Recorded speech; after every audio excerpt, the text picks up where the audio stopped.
How to fix Fortnite Unavailable error in Epic Game Launcher? For this first step, restart the Epic Game Launcher. Open up Task Manager. Search for Epic Game Launcher. If it's running in background means you need to end the task completely. Exit the Epic Game if it's running in background. Come to next step. Verify Fortnite files. For this, open up Epic Game Launcher.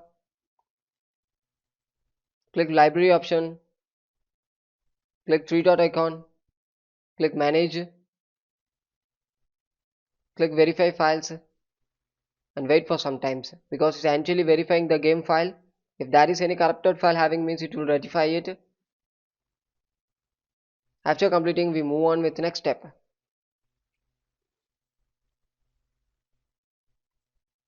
Click the three dot icon one more time. Click Manage. Click Installation folder. Click Fortnite Game. Click Binary Win64 EC Anti-Cheat and double click the EC Anti-Cheat setup. It should run like this. Do it for 2 to 3 times. After close it and come to next step. Play Epic Game Launcher Catch.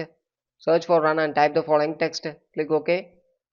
Click Epic Game Launcher folder. Click Saved folder. Click Web Catch. Delete it. If it's unable to delete means you need to open up the task manager, search for Epic Game Launcher. If it's running in background means you need to end the task. After try again. It's successfully deleted. Close it and come to next step.